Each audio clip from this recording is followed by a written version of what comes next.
Hello मेरे pharma magicians, कैसे हो आप सब। Welcome back to Pharmistic. तो क्या हम लोग पढ़ रहे थे? हम लोग पढ़ रहे थे पेप्टिक अल्सर। पहले वीडियो में हमने समझा इंट्रोडक्शन, दूसरे वीडियो में हमने समझा फिजियोलॉजी और थोड़ा सा क्लासिफिकेशन। तो आज हम लोग मूव ऑन करेंगे जो इम्पोर्टेंट ड्रग्स है, अरे बाबा। जैसे कि हमने, अगर मैं आपको याद दिला दूं, पहले लेक्चर में हमने पढ़ा था कि हमारा टारगेट एक है क्या, वो कौन सा वो हाँ, जो H2 रिसेप्टर था वो क्या कर रहा था, वो कॉज कर रहा था, वो जो साइकिल थी ना। वो पिच मेरे लिए बहुत मतलब ये था कि उस पिच पे हमने जो भी हमने किया उस पिच। वो साइकिल थी, उसको एक्टिवेट करने के साइक्लिक AMP के थ्रू, कैल्शियम के थ्रू, जो H प्लस और K प्लस आयंस का एक्सचेंज हो रहा था पराइटल सेल्स में, वो चीजें तो वो क्या थी, वो responsible for the acid production. तो वही टारगेट को हम लोग अब यहाँ पर ड्रग में पढ़ेंगे, ठीक है। तो सबसे पहले हम लोग समझेंगे इसका मैकेनिज्म ऑफ एक्शन। देखिए, मैकेनिज्म ऑफ एक्शन जो है, ये इसके नाम से ही सिद्ध हो जा रहा है। तो ये बहुत ही अच्छा प्राणी है कि अपने नाम से ही अपना काम बता दे रहा है। लोग बोलते हैं ना भाई, नाम में क्या रखा है? भाई नाम में काम रखा है। तो जो इसका नाम है H2 एंटागनिस्ट। अगर हम लोग समझे एंटागनिस्ट यानी कि मतलब क्या होता है, ये GP का लेक्चर यानी जनरल फार्माकोलॉजी का लेक्चर है। बट एंटागोनिस्ट यानी कि मैंने आई गेस आपको पिछले वीडियोस में समझाया है, मतलब जो अर्लियर वीडियोस है, नॉट ये पार्ट में, जो अगर आप देखेंगे बेसिक टर्म्स ऑफ फार्माकोलॉजी, तो वहां पर मैंने आपको सिखाया है। तो एंटागोनिस्ट मतलब क्या होता है कि जो उसकी तरह ही रिसेंबल करे, किसकी तरह? अगोनिस्ट की तरह। फॉर एग्जाम्पल, हाँ, अगर आपका मोबाइल है, कंपनी ने आपको एक चार्जर दिया, ठीक है। तो वो चार्जर का जो पिन है आप उसमें लगाएंगे, ठीक है। अपने मोबाइल में वो मोबाइल चार्ज होगा। बट कभी आप अपना चार्जर भूल जाते हैं, या कोई रिलेटिव्स के घर या फ्रेंड्स के घर जाते हैं, चार्जर आपका नहीं अवेलेबल रहता है, तो आप किसी और का चार्जर लगाते हो। वहां पर क्या होता है, वो सेम ही रहता है बट आपका चार्जर नहीं होता है। यानी कि मान लो कंपनी भी बदल जाती है, बट जो उसका टाइप C बोलते हैं, जो चार्जर होता है, वो तो सेम ही रहता है, आपके फोन में लग जाता है। सेम ऐसा भी होता है in case of the agonist और एंटागोनिस्ट का फंक्शन में। मतलब एंटागोनिस्ट क्या होता है, सेम अगोनिस्ट की तरह रहता है, यानी कि दिखने में रंग रूप बहुत सुंदर, बहुत ही प्यारा होता है अगोनिस्ट की तरह। परंतु जो उसका काम है वो उल्टा होता है, यानी कि वो कोई भी एक्शन को होने नहीं देता। देखिए, ये इसका खुद का कोई एक्शन नहीं है, इसका खुद का कोई एक्शन नहीं है, बट ये बोलते हैं ना, जाके अड़ जाता है बीच में, ना तो आप काम करो ना तो मैं करूंगा, ऐसा वाला बंदा है ये। बहुत सारे बंदे ऐसे होते हैं, ना खुद करने देते हैं कुछ, और ना दूसरों को करने देते हैं, ना खुद कुछ करते हैं। तो एंटागोनिस्ट कुछ ऐसा ही आदमी है, इसका कोई फंक्शन नहीं है, बट ये दूसरे को भी फंक्शन करने नहीं देता। बट ये चीज हमारे एज अ फार्मासिस्ट और फार्माकोलॉजिस्ट को ये चीज बहुत ही फायदेमंद होती है for the treatment of the various diseases. तो एंटागोनिस्ट आपका मतलब आपको समझ गया, आई होप सो। तो H2 रिसेप्टर का जो एंटागोनिस्ट है, वो क्या करेगा, वो कॉम्पिटिटिवली, क्या कॉम्पिटिटिवली जाके क्या करेगा, इनहिबिट करेगा हिस्टामिन को for binding with the H2 receptor on the basolateral surface of the gastric parietal cells। ये जो हम उस दिन बात कर रहे थे फिजियोलॉजी का, parietal cells में ही ये सब एसिड प्रोडक्शन होता है, इसको ऑक्जेंटिक सेल भी बोलते हैं। सो बेसिकली क्या हो गया, नाम से ही काम है इसका। So this inhibition ultimately decreases the production of and secretion of the gastric acid. तो आपको ये समझ गया कि अगर वो H2 रिसेप्टर जो है वो ब्लॉक हो जाएगा, तो आगे का जो पाथवे है वो नहीं होगा, जिसकी वजह से जो भी एसिड का प्रोडक्शन हो रहा था वो स्टॉप हो जाएगा, और जो मेरा पेशेंट है वो एकदम खुश होकर अपने घर पे लौट जाएगा, यानी कि वो ठीक हो जाएगा। तो इसमें कुछ ड्रग्स आते हैं, वो हमने क्लासिफिकेशन में पढ़ा था, और मैंने आपको लास्ट वीडियो में बोला था कि आपको वो रिवाइज करके आना है। तो MOA मैंने आपको समझा दिया। अभी ड्रग्स के नाम यहाँ पर मैं आपको सिखाने नहीं बैठूंगा, बिकॉज वीडियो काफी लंबा हो जाएगा, और वो आपको भी नहीं पसंद आएगा, बिकॉज काफी लोग बोर होते हैं। तो अब हम लोग मूव ऑन करते हैं इसके एडवर्स रिएक्शन पे। इंपॉर्टेंट होते हैं एडवर्स रिएक्शन, तो इसको आप याद रखना, सेमेस्टर में भी इंपॉर्टेंट होते हैं, देन आपके कॉम्पिटेटिव एग्जाम्स में भी इंपॉर्टेंट होते हैं। तो जैसे कि हम लोग ड्रग्स का अगर जान ले, तो एक फेमस है सिमीटिडीन। क्या है? सिमी सिमीटिडीन। क्या बोला था? सिमीटिडीन। तो क्या होता है ना, जहाँ भी टिडिन लगता है, ये इसका ट्रिक है, जहाँ भी टिडिन लगता है वहां पर H2 एंटागोनिस्ट का हमको याद रखना है कि भाई टिडिन लगा तो H2 एंटागोनिस्ट याद आया। ये एक फेमस ड्रग है सिमीटिडिन। अब इसका एक ये फेमस क्यों है? Because of this adverse reaction. ये क्या करता है, जो हमारे बॉडी में हार्मोन्स होते हैं, कैसे हार्मोन्स होते हैं, टेस्टोस्टेरोन, एस्ट्रोजन वगैरह वगैरह, तो ये ना जाके उसको इंटरप्ट करता है, मतलब मान लो कोई चीज अगर अच्छे से चल रही है, वहां पर कोई बीच में आके घुसेगा, तो वहां पर क्या होता है, दंगा होता है। तो इसी चीज में क्या होता है, जो सिमिटोडिन होता है, बॉडी में नॉर्मल फंक्शन चल रही है हार्मोन की, लेकिन ये जो है, ये बंदा जाता है और वहां पर उछल पुछल करता है। हाँ, उथल पुथल करता है, जिसकी वजह से हमें मोस्टली जो मेंस होते हैं उनको गायनेकोमेस्टिया की प्रॉब्लम फेस करनी पड़ती है। सर, ये गायनेकोमेस्टिया क्या है? देखिए, जहाँ भी एक मैं आपको एक ये यूनिवर्सल फॉर्मूला बता देता हूँ कि जहाँ भी गायने दिखा, हाँ, वहां पर आपको इसको रिलेट करना है फीमेल के पॉइंट ऑफ व्यू से। तो क्या होता है, जो ये मान लो एक मेल का शरीर है, अब मेल में जो ब्रेस्ट होता है वो ऐसे ही रहते हैं, मतलब नॉर्मल, इतने फुले हुए नहीं होते। But in case of the gynaecomastia, ये जो मेल का चेस्ट है वो एक फीमेल की तरह हो जाता है। औरत बनने का शौक है, औरत बनने का शौक है। सो इसे ही बोलते हैं गायनेकोमेस्टिया। और इसका मेन रीजन क्या है, जो हार्मोनल इम्बैलेंस होता है, यानी कि इसमें जो है एस्ट्रोजन का लेवल बढ़ जाता है। एस्ट्रोजन किसमें मेनली फाउंड होता है, हाई अमाउंट में किसमें होता है, फीमेल्स में होता है। तो यदि ये मेल्स में अगर बढ़ जाए, तो वो कैसा प्रॉपर्टी शो करेगा मेल्स में, फीमेल्स की तरह, यानी कि जो ब्रेस्ट है, सॉरी, जो चेस्ट है ऑफ द मैन, वो ब्रेस्ट की तरह दिखने लगेगा, यानी कि वो थोड़ा सा आउट, प्रोट्रूड आउट हो जाएगा, यानी कि आगे निकल जाएगा। तो इसका मतलब होता है गायनेकोमेस्टिया। देन लिबिडो में क्या होता है, जैसे कि जो सेक्स लाइफ होते हैं कोई भी पार्टनर के, वो लिबिडो उसको बोलते हैं, वहां पर आपको डिस्टर्बेंस देखने को मिल सकता है। देन इम्पोर्टेंस, यानी कि जो मेल्स होते हैं वो क्या बोलते हैं, काबिल नहीं होते फॉर द, आप समझ गए, ठीक है। सो फिर ये था हमारा इम्पोर्टेंट जो सिमिटोडिन कराता है। लेकिन बाद में ये क्या था ना, ये पहला जनरेशन का ड्रग था ना, तो इसके ही ये ज़्यादा साइड इफेक्ट्स है। बट जैसे जैसे आगे ये बढ़ते गया, इसकी फैमिली आगे बढ़ती गई, तो ये चीज़ें भी कम हो गई, जैसे रेनिडिडिन वगैरह आया, तो ये सब चीज़ें कम हो गई ना। कुछ जो कॉमन प्रॉब्लम्स आते हैं वो होता है लीवर प्रॉब्लम्स, जैसे कि ये रेयर है, बट एक बार आप पढ़ लो कि ये मेनली, यहाँ देखिए, सिमिटिडिन ही वापस कॉज कर रहा है। तो लीवर में आपको प्रॉब्लम हो सकते हैं, जैसे कि लीवर में सूजन आ जाए, ये सब चीज हो जाएगी। देन ब्लड से प्रॉब्लम में क्या आता है, जैसे कि अनीमिया हो गया। अनीमिया यानी कि क्या, कमेंट डाउन में लिखो, मतलब कमेंट में लिखो। देन न्यूट्रोपेनिया, थ्रोम्बोसाइटोपेनिया, ये जो भी ब्लड सेल्स है इसकी कमी होती है। पेनिया यानी कि कमी, तो ये आपको हमेशा याद रहना चाहिए कि पेनिया यानी कि कमी। तो न्यूट्रोपेनिया मीन्स न्यूट्रोफिल्स जो होते हैं उसकी कमी। थ्रोम्बोसाइटोपेनिया, जो थ्रोम्बोसाइट्स होते हैं, जिसको हम लोग प्लेटलेट्स भी बोलते हैं, important factor for the clotting, तो इसका भी जो है क्या होता है, नंबर कम हो जाता है। तो ये भी एक इंपॉर्टेंट पॉइंट है। Then increase risk of pneumonia, not so important, but important क्या है, मैं आपको यहाँ पर ये स्टार मार्क कर देता हूँ, ये क्वेश्चन आता ही आता है, और ये अपने आप सेमेस्टर एग्जाम में भी लिख सकते हो ये चीज, सिमिटिडिन वाले का। बाकी आप केडी त्रिपाठी रेफर करेंगे तो आपको और छोटे मोटे आइडिया मिल जाएंगे। ठीक है, मूव ऑन करते हैं हम लोग नेक्स्ट स्लाइड से। तो देखिए, ये हमारा आ गया प्रोटॉन पंप इनहिबिटर। अब हमने जब पढ़ा था कि जब वो अच्छा हिस्टामिन बाइंड हो गया, फिर वो क्या बोलते हैं, आयंस एक्सचेंज हो रहे हैं, तो वहां पर एसिड प्रोडक्शन हो रहा है ना। तो चलो, H2 रिसेप्टर तो हमने ब्लॉक कर दिया, बट दिक्कत ये आ रही थी ना कि वो इतना इफेक्टिव नहीं था। जब खोजकर्ताओं ने उसे खोज किया, तो ये प्राप्त हुआ कि जो उसका इफेक्ट था वो उतनी अ, अच्छी तरीके से नहीं आ रही थी। तो फिर लोगों ने दिमाग लगाया, अब हम साइंटिस्ट लोग जो है, खुरापाती लोग हैं थोड़े से, उनको कुछ ना कुछ नया करना ही रहता है, एक लिमिट पे नहीं रुक सकते ना। तो उन्होंने सोचा कि क्यों ना हम लोग ये जो पंप है, जो कौन सा पंप था वो, H+K+ AD+ पंप जो था, उसको हम लोग क्यों ना बंद कर दें, जिसको हम लोग प्रोटॉन पंप भी बोलते हैं। तो यदि वही बंद हो जाएगा तो एक्सचेंज नहीं होगा, जिसकी वजह से एसिड का प्रोडक्शन नहीं होगा। तो ये दिमाग लगा के सबने बोला, चलो अभी हम लोग प्रोटॉन पंप इनहिबिटर बनाते हैं। तो जो उसमें ड्रग आते हैं, उसमें जो प्राजोल्स होते हैं, इसका भी एक आ गया थी जो है प्राजोल्स। तो सबसे पहला हमने पढ़ा था ओमीप्राजोल। ओमीप्राजोल फिर आया, मतलब बहुत सारे आए, ऐसा मेरे को सीक्वेंस भी याद नहीं है, बट ओमीप्राजोल आया। Then rabeprazole, pantoprazole. पेंटोप्राजोल का आप देखते हैं मार्केट में आता है एक दवाई पैन डी करके, या उसके ही अलग अलग कंपनीज के अलग अलग नाम के आते हैं, मोस्टली मैंने पैन डी देखा है। तो ये क्या है, पेंटोप्राजोल है। तो आइए हम लोग इसका मैकेनिज्म ऑफ एक्शन पढ़ते हैं कि ये कैसे काम करता है। ठीक है, तो आपको मैंने बोला था कि ड्रग याद करके आना। नाउ डोंट ब्लेम मी कि सर आप ड्रग से तो नाम ही नहीं पढ़ा रहे हो, ये क्या चीज़ है। बट मैं आपको बता देता हूँ कि हाँ हाँ, ये ड्रग आते हैं। तो ओमिप्राजोल आपने देखा, ठीक है।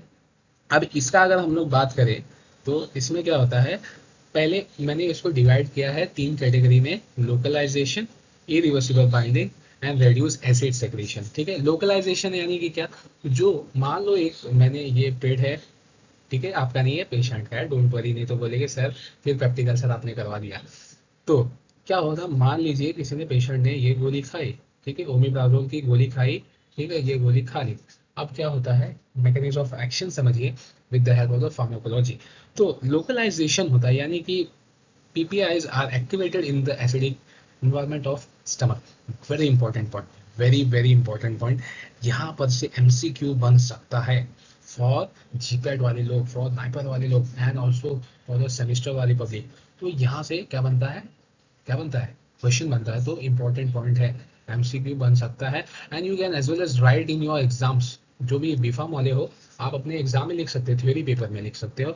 तो क्या होता है, ये जो इसका नेचर ही ऐसा है कि भाई ये एसिडिक पीएच पे ही एक्टिवेट होगा, यानी कि मान लो 1 to 4 पीएच पे का, 1 to 4 पीएच पे ये एक्टिव होता है। तो ये तो अच्छी बात हो गई ना, क्योंकि हमारे जो स्टमक का पीएच होता है वो एसिडिक ही रहता है, तो ये जाके वहां पर एक्टिव हो जाता है। नाउ जब ये एक्टिवेट होता है, ठीक है, ये एक्टिवेट होता है, तो ये जाकर बाइंड होता है प्रोटॉन पंप पे। प्रोटॉन पंप, विच पंप, प्रोटॉन पंप, जो कि वहां पर एक्सचेंज वाला मैंने आपको बताया था ना, H+ वाला, वो जाके उस पे बाइंड होता है, वही पंप पे बाइंड होता है, which is located on the parietal cells, जो कि स्टमक लाइनिंग में है। ऑक्जेंटिक सेल भी बोलते हैं, नोट कर लो, ठीक है, नहीं तो क्वेश्चन आते हैं ना, कंफ्यूज हो जाते हैं। देन क्या होता है, वहां पर बाइंडिंग हो गई। ये बाइंडिंग कैसी होती है, इरिवर्सिबल होती है। Reversible and irreversible I will make you understand, बहुत ईजी, बहुत लोगों को पता होगा, बट जिसको नहीं पता है वो सुन लीजिए। रिवर्सिबल यानी कि जो हम लोग चीज करके भी वापस उसको विड्रॉ कर सकते हैं, ठीक है। और इरिवर्सिबल यानी कि जो एक बार हो गई तो होके रहेगी, यानी कि दुनिया एक बार नष्ट हो गई तो वो नष्ट ही रहेगी, ऐसा है क्या, नहीं, वापस होता है। चलो ये थोड़ा वो पॉइंट ऑफ व्यू है, लेकिन मैं, इरिवर्सिबल यानी कि कोई चीज अगर बाइंड हो गई तो उसको हम लोग छोड़ा नहीं सकते। जैसे कि हाँ, फेविक्विक से हम लोग कोई चीज चिपकाते हैं तो वो चिपक के चिपकी रह जाती है, वो छूटती नहीं है ना, ऐसे ही। तो यानी कि वो इरिवर्सिबल हो गया। और यदि मैं मान लो एक पाउडर है, उसको मैं डस्ट करता हूँ अपने टेबल पे और उसको मैं हटा दिया तो रिवर्सिबल हो गया। तो इसी प्रकार से कि ये जो बाइंडिंग होती है वो इरिवर्सिबल होती है, यानी कि एक बार हो गई तो वो छूटेगी नहीं, क्योंकि ये अंबुजा सीमेंट से बनी है, टूटेगी कैसे। वेरी खराब जोक था ये, मालूम है। तो क्या होता है, जब ये इरिवर्सिबल बाइंडिंग करती है, कैसे, covalent bonds with the proton pump. अब ये कोवैलेंट बॉन्ड का नेम भी पूछ लेते हैं, आई गेस सल्फाइड बॉन्ड्स होता है, बट आप एक बार ना बुक में कंफर्म कर लीजिए, मैं एक्चुअली स्लाइड में डालना भूल गया। तो आप ना सल्फाइड बॉन्ड्स बनते हैं आई गेस, लेकिन आप केडी प्रॉपर्टी में चेक कर लो। और इसके ना आई गेस कुछ मेटाबोलाइट्स भी बनते हैं जो एक्टिव मेटाबोलाइट्स होते हैं, तो उसके बारे में भी आप पढ़ लीजिए, केडी प्रॉपर्टी में है।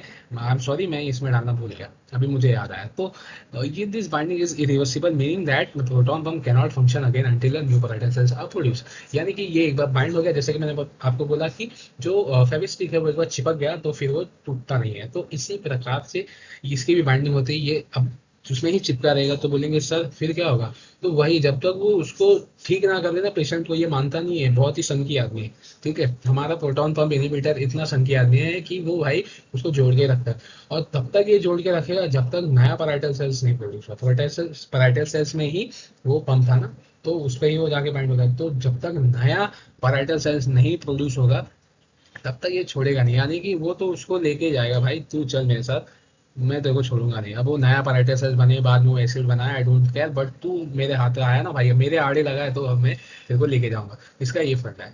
फिर क्या होता है कि जब वो ब्लॉक हो जाता है, ऑब्वियसली वो साइकिल रुक जाती है, देन एसिडिटी जो है वो कम हो जाती है, एंड इवेंचुअली जो डिसीज है वो ट्रीट हो जाती है। तो आई होप सो आपको ये समझा। सर इसका एडवर्स रिएक्शंस क्या है, इसका एडवर्स रिएक्शन क्या है, आपने क्यों नहीं डाला। देखिए जो इसका एडवर्स रिएक्शन है ना, कुछ खास नहीं है, वही वॉमिटिंग, हेडेक, दो चार डाल दोगे वही सब है। तो इसके मैंने इसको इंक्लूड नहीं किया। इसका इंपॉर्टेंट पार्ट था मैकेनिज्म ऑफ एक्शन, और ड्रग्स जो है ओमेप्राजोल, पेंटोप्राजोल, राबिप्राजोल, लेंसोप्राजोल, ये प्राजोल प्राजोल वाले हैं, ये आपको याद रखना है। और मोस्टली क्वेश्चन यहाँ से आता है, जो मैंने, ये इंपॉर्टेंट है, हाँ, जो मैंने आपको बताया कोवैलेंट बॉन्ड बनता है कौन सा, और एक्टिव फॉर्म वाला भी याद कर लो, देख लो एक बार बुक में।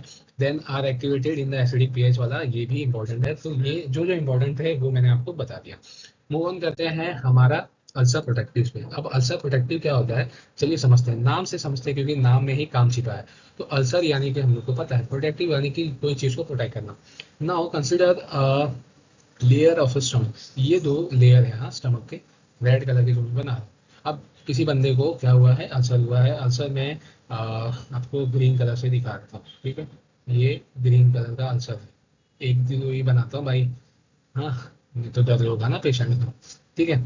तो क्या होता है, ये अल्सर प्रोटेक्टिव ऐसे होते हैं कि यहाँ पर आके एक प्रोटेक्टिव लेयर बना देते हैं, यहाँ पर आके एक प्रोटेक्टिव लेयर बना देते हैं। तो इससे क्या होता है, जो एसिड प्रोड्यूस हो रही है वो वहां पर जाएगा नहीं, जिसकी वजह से यहाँ पे जो पेन वगैरह हो रहा था वो कम हो जाएगा एंड इवेंचुअली ये हील भी हो जाएगा, बिकॉज एसिड अटैक नहीं होता है। एसिड अटैक जब उसके अंदर होता है तभी तो वो म्यूकस लेयर फटता है, अल्सर डेवलप होता है, तो ये जाके उसको प्रोटेक्ट करेगा। तो सिंपल मीनिंग यही है अल्सर प्रोटेक्टिव का, कि वो जाके प्रोटेक्ट करता है। तो इसमें हमारा मेन ड्रग आता है सुक्रालफेट, और एक आता है CBS, क्लोराइड बिस्मथ सब्सिट्रेट, ऐसा है। लेकिन सुक्रालफेट बहुत इंपॉर्टेंट है। आइए थोड़ा सा हम लोग इसका जो है वो पढ़ते हैं, जो भी लिखा है। सब protective class of medication to protect the lining of the stomach, मैंने आपको बताया। And you don't know damage cause by gastric acid and pepsin, ये दोनों क्या है, एग्रेसिव फैक्टर है। They don't directly reduce acid production obviously, because ये जाके क्या कर रहा है, प्रोटेक्ट कर रहा है। वो एसिड वैसिड को कुछ कम विम नहीं कर रहा भाई, वो सिर्फ जाके एक प्रोटेक्टिव बैरियर बना रहा है वहां पर। कहाँ पर, अल्सरेटेड एरिया, मतलब जहाँ पर अल्सर हुआ है। इट डजंट केयर एसिड कितना प्रोड्यूस हो रहा है, कितना अच्छा, मेरे को इतना कम करना है, नहीं। तो भाई सिंपल बंदा है, गया एक रात में पढ़ा, टॉप करके आ गया, ये वैसा बंदा है। उसको ये नहीं इतना कैलकुलेट, सुनो, ये जाके प्रोटेक्ट किया भाई, खत्म हो गया बातचीत, ठीक है। तो ये सुक्रालफेट जो ड्रग है ये मार्केट में आज भी चलता है, most of the doctor prefers. ये इसका एक थोड़ा सा पॉइंट आप पढ़ लो, ये एक बेसिक एल्यूमिनियम सॉल्ट है जो पॉलीमराइज होता है at pH less than 4 by cross linking assuming a gel like consistency. यानी कि ये जब आप पेट में जाएगा तो pH क्या है पेट का, लेस देन 4, 1 2 3 जनरली बोलते हैं, varies depending upon the books, ठीक है। तो वहां पर ये जाके इसकी क्रॉस लिंकिंग होगी, जैसे कि आपने पॉलीमर में देखते हैं ना, ऐसे ऐसे क्रॉस लिंकिंग हो जाती है, ठीक है, ऐसे सॉरी ऐसे क्रॉस लिंकिंग हो जाते हैं। तो ऐसे ही ये क्रॉस लिंक करके एक प्रोटेक्टिव लेयर बनाता है और वो अल्सर को प्रोटेक्ट करता है। तो ये है इसका मैकेनिज्म ऑफ एक्शन। इसके बहुत ही सिंपल एडवर्स रिएक्शन है, hypophosphatemia and constipation. Hypophosphatemia, hypo means anything, hypo अगर आपको देखा है दिया तो यानी कि कुछ कम हो रहा है, यानी लेस। तो हाइपोफॉस्फेटेमिया, फॉस्फेटेमिया यानी कि जो फॉस्फेट्स है हमारे बॉडी में उसकी कमी हो जाती है। कॉन्स्टिपेशन आप सबको पता है ना। हम लोग मूव ऑन करेंगे, ये वीडियो थोड़ा लंबा होगा तो मैनेज कर लो, क्योंकि आज मेरे को ये खत्म करना है, नेक्स्ट वीडियो में MCQ लाऊंगा। तो हम लोग अभी मूव ऑन करते हैं। देखिए हमने क्लासिफिकेशन में पढ़ा था कि ये एंटीबायोटिक्स यूज किए हो रहे, टेट्रासाइक्लिन, मेट्रोनिडाजोल, तो ये इस वजह से हो रहे थे, बिकॉज एक H. पाइलोरी नामक एक क्या है, बैक्टीरिया है। H. पाइलोरी नामक एक बैक्टीरिया है, ऐसे ही नहीं दिखता है, आई डोंट नो, बट ये मन घड़त कहानी। H. पाइलोरी नामक एक बैक्टीरिया है, वो क्या करता है, पेप्टिक अल्सर कॉज कराता है। कैसे कराता है आइए समझते हैं, ठीक है। H. पाइलोरी, चलो ये समझ लेना। तो ये क्या होता है ना, पहले इसका कॉलोनाइजेशन, अगेन मैं इसको बाइफरगेट किया हूँ ताकि आपको समझे। Inflammation, acid induce damage. अब क्या होता है, मान लो ये आपका स्टमक है, ये आपका स्टमक है, ठीक है। थोड़ा सा बड़ा बना देता हूँ बिकॉज इसमें वो जरूरत है। तो स्टमक की एक लाइनिंग है, ये वाली ब्लैक वाली दिख रही है, तो उसको मैं अभी ग्रीन से हाईलाइट कर देता हूँ। तो ऐसी लाइनिंग है। तो क्या होता है ना भाई, ये जो बैक्टीरिया है H. पाइलोरी, येलो कलर का बना रहा हूँ, ठीक है, ये जाके यहाँ पर ऐसा चिपक जाता है, यानी कि क्या होता है, अपना कॉलोनीज बनाने लगता है, यानी कि बाइंड हो जाता है। तो ये जो H. पाइलोरी बैक्टीरिया है, ये मान लो ये आपका स्टमक का लाइन है, H. पाइलोरी बैक्टीरिया आया, ऐसा ज्वाइन हो गया। अब क्या होता है, बॉडी में एक क्या नाम है, इम्यून सिस्टम नामक एक डिफेंस सिस्टम है। तो जैसे ही बॉडी को मालूम पड़ता है अरे भाई कोई तो अटैक करने आया है जिसका नाम है H. पाइलोरी बैक्टीरिया, तो अब हम क्या करें। तो सब लोग बोलते हैं चलो हम लोग इम्यून सेल्स को भेजते हैं, और इम्यून सेल्स क्या करते हैं कि ये देखिए, ये रहे आपके इम्यून सेल्स, मान लो ऐसे ही बना रहा हूँ भाई, ऐसे नहीं होते हैं, बट ये इम्यून सेल्स है, ये हमारे गार्ड होते हैं। ये जाते हैं और यहाँ पर निगरानी करते हैं, मुआयना करते हैं और देखते हैं कि यहाँ पर तो बैक्टीरिया आया है। तो अभी हम लोग क्या करें, हम लोग अपना इम्यून रिस्पॉन्स प्रोड्यूस करेंगे, जिसका एक वन ऑफ द रिस्पॉन्स है इन्फ्लामेशन, यानी कि सूजन। तो इन्फ्लामेशन करा देता है वो उस साइड पे जहाँ पर बैक्टीरिया जाकर छिपा है। तो ये तो हमारे बॉडी का मैकेनिज्म है, बट ये क्या हो रहा है ना, अब इतना तो जो उसको दिमाग नहीं है इम्यून सिस्टम को कि अच्छा, लेकिन वो वही बोलते हैं ना, काम तो बेचारा भले के लिए कर रहा था। तो क्या होता है कि जब ये इम्यून रिस्पॉन्स एक्टिवेट होता है तो इन्फ्लेमेशन की वजह से जो है ना, वो जो प्रोटेक्टिव म्यूकोजल लेयर की लाइनिंग थी वो फटने लगती है। और मैंने आपको फर्स्ट लेक्चर में बताया कि जो मेन कॉज है अल्सर का, वो बिकॉज ऑफ द जो म्यूकोजल लेयर है वो फट जाता है, tearing of the mucosal layer, उसकी वजह से ही होता है। अब यही तो गड़बड़ हो गई ना भाई, ये जो इम्यून रिस्पॉन्स जनरेट हुआ because of the H. Pylori bacteria, mainly तो वही कारण है ना, एच पायलोरी बैक्टीरिया की वजह से जो इम्यून रिस्पॉन्स डेवलप हुआ उसकी वजह से इन्फ्लेमेशन हो गया, वहीं पर काम बिगड़ गया। अब ये इन्फ्लेमेशन हो गया, फट गया म्यूकोसा लेयर, एसिड अटैक हो गया, फिर अल्सर डेवलप हो गया। समझा कि नहीं? तो इसके लिए हम लोग यहाँ पर यूज करते हैं एंटी बैक्टीरियल ड्रग भी, बिकॉज ये जाके ये ऐसे बैक्टीरियाओं को मारेगा जिसकी वजह से वो इन्फ्लेमेशन वगैरह नहीं होगा और अल्सर प्रोड्यूस नहीं होगा। और एक और इसका क्या बोलते हैं, एच पायलोरी बैक्टीरिया एक ऐसा इन्वायरमेंट क्रिएट करता है अपने आसपास जो पूरा बेसिक होता है बट बाहर पूरा एसिडिक कर देता है, एच प्लस आयंस को रिडिफ्यूज करता है। आप केडी पार्टी पढ़ेंगे तो वहां पर आपको दिखेगा। तो ये एक और इसका मैकेनिज्म ऑफ एक्शन है किसका, H pylori bacteria to induce the peptic ulcer. तो ये दो आपको आई गेस समझ गया। पहला क्या था, ये जो 3 पॉइंट है, कॉलोनाइजेशन कराता है जिसकी वजह से इम्यून रिस्पॉन्स एक्टिवेट होता है, वहां पर इन्फ्लेमेशन होता है, देन ऑब्वियसली इन्फ्लेमेशन के बाद जो भी अफेक्टिव लेयर है म्यूकोजल लेयर वो फट जाता है, एसिड अटैक होता है जिसकी वजह से वहां पर अल्सर डेवलप होते हैं। दूसरा ये है कि ये अपने आसपास जो है एक बेसिक इन्वायरमेंट बना देता है, बट जो बाहर का इन्वायरमेंट है इसकी, यानी कि जो हमारे पेट का है, म्यूकोजल लेयर का है, वहां पर ये एच प्लस आयन को रीडिफ्यूज करता है जिसकी वजह से एसिड बढ़ जाता है एंड अगेन वो अल्सर कॉज कराता है। ये दो इसके मेजर फिजियोलॉजी है for the causing peptic ulcer. I hope so आपको ये समझ में आया। तो इसी सब चीज को ट्रीट करने के लिए हम लोग यूज करते हैं क्या, एंटीबायोटिक्स, बिकॉज ये एक बैक्टीरिया है। तो ये है थोड़ा सा pictorial representation of the bacteria H pylori. देखिए ये यहाँ पर जाके कॉलोनी बना रहा है, देन यहाँ पर इन्फ्लेमेशन हुआ, देन ये ब्लीडिंग हो गई, देन गैस्ट्रिक अल्सर प्रोड्यूस हो गया। आपको समझ में आया? देखिए ये आपका स्टमक है, कॉलोनाइजेशन हुआ फर्स्ट स्टेप ना, फिर दूसरा इन्फ्लेमेशन हुआ, फिर यहाँ पर तीसरा ब्लीडिंग वीडिंग होने लगी हाँ बिकॉज इन्फ्लेमेशन हो गया, और चौथा गैस्ट्रिक अल्सर प्रोड्यूस हो गया। तो ये था पिक्टोरियल रिप्रेजेंटेशन, वैसे आपको मैंने वर्बली समझा दिया। तो ये जो है ये इम्पोर्टेंट टॉपिक है, नॉट टॉपिक, एक इम्पोर्टेंट पॉइंट है for the GPAT aspirants and as well as for the NIPER JEE वाले जो भी मेरे स्टूडेंट्स हैं। तो यहाँ पर एक यूएस एफडीए ने थेरेपीज दी है for treating the peptic ulcer, और इसका क्वेश्चन आई गेस जीपेट में आ चुका है। आई गेस ये वाला आया था कोल्ड्रापॉल थेरेपी, आप देख लेना एक बार पास ईयर क्वेश्चन में। वैसे भी मैं ये वीडियोस लाने वाला हूँ आने वाले अपकमिंग वीडियोस, ठीक है। तो यूएस एफडीए ने अप्रूव कर दिया कुछ ड्रग ऐसे जो थेरेपी में यूज आ जाए, जैसे कि लेंसोप्राजोल, क्या है ये, पीपीआई, एमोक्सिसिलिन एंड क्लेरिथ्रोमाइसिन, जो कि क्या है, एंटीबायोटिक है। देन सीबीजेड है, सीबीएस सॉरी, सीबीजेड तो गाड़ी होती है, टेट्रासाइक्लिन, मेट्रोनिडाजोल, ओमिप्राजोल। तो देखिए जहाँ पर प्राजोल आया आपको पता है क्या है, वो पीपीआई है, पीपी मैं बोलता हूँ उसको पीपीआई। तो पीपीआई एक प्राजोल वाले जो हो गए, सीबीएस जो अल्सर प्रोडक्टिव है। तो ये जो थेरेपीज है इसका आपको ड्रग्स का नाम याद रखना पड़ेगा बिकॉज ऐसे एमसीक्यू हमेशा बनते हैं। सो ये वीडियो काफी लंबा था, आई थिंक हिस्ट्री में इतना लंबा, फार्मेस्टिक के हिस्ट्री में इतना लंबा वीडियो नहीं बना है, बट क्या करें, समझना है तो थोड़ा सा उनको गियर अप करना पड़ रहा है। तो इसी के साथ शिवम चतुर्वेदी साइनिंग ऑफ, मिलते हैं नेक्स्ट वीडियो में, और नेक्स्ट वीडियो रहेगा एमसीक्यू के बारे में। तो शायद वहां मैं आपको अपना चेहरा ना दिखाऊं, हाँ, लेकिन अगर मेरा मूड हुआ तो मैं अपना चेहरा दिखा दूंगा। हम लोग डिस्कस कर लेंगे कुछ इंपॉर्टेंट एमसीक्यू, बाद में उसका सिर्फ नॉर्मल वीडियोस चला देंगे, वो एमसीक्यू आप प्रैक्टिस कर सकते हो, टॉपिक वाइज रहेगा, यानी कि प्रैक्टिकल सर के ऊपर। और अभी आप बोलोगे सर कुछ ड्रग्स ऐसे भी थे कि क्या नाम था उसका, ये सब थे ना एंटासिड्स वगैरह, वो सब आपने नहीं पढ़ा है इसमें, हाँ क्लासिफिकेशन में तो था, आपने नहीं पढ़ाया, व्हाट इज दिस।